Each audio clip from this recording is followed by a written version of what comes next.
I have to say, in all the leaders and politicians I've met around the world, I can't think of any of our friends, not Australia, not New Zealand, not Canada, not America, who want us to leave the EU. The only person I can think who might want us to leave the EU is Vladimir Putin. From Question Time in the House of Commons, British Prime Minister David Cameron making his case for the UK to remain part of the European Union amidst hostility and mounting opposition to stay in the EU. But how did the EU and the UK get to this point? To answer that question and more, we welcome the former political counselor for the U.S. mission to the European Union, Todd Huizinga, who's currently the director of international outreach at the Acton Institute, and he joins us tonight from Grand Rapids, Michigan. He is also the author of The New Totalitarian Temptation: Global Governance and the Crisis of Democracy in Europe. Todd, it's great to have you tonight on Newsmax Prime. How did the EU get to this point? Well, it's great to be here. Thank you very much. I appreciate it. How did the EU get to this point? Well, I think basically the problem is that the European Union is not just a free trade organization, not just an international organization of sovereign member states. It wants to be more.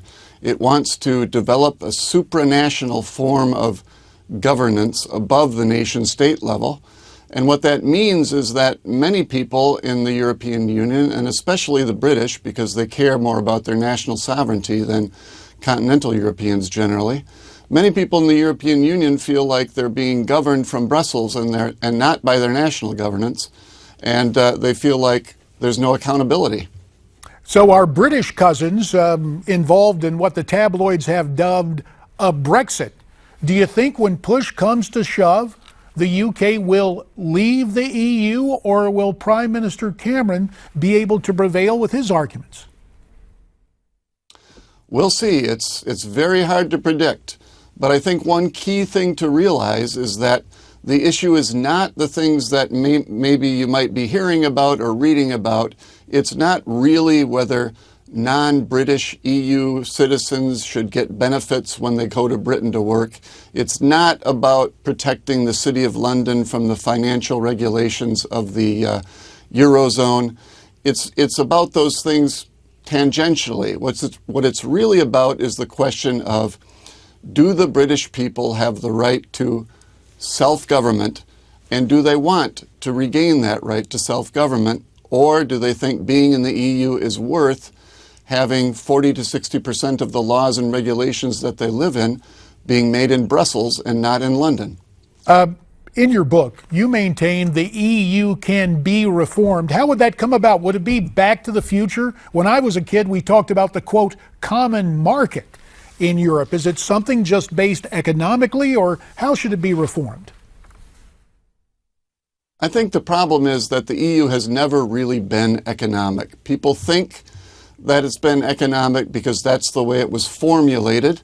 You know, the first predecessor organization of the EU was the European Coal and Steel Community, bringing the coal and steel industries of the various nations together. Then we had the European Economic Community, but it was always more about trying to achieve some sort of political union in Europe. And so it's going to be very hard to reform, because that's always been the purpose of the EU, some sort of political union, more than just the economic.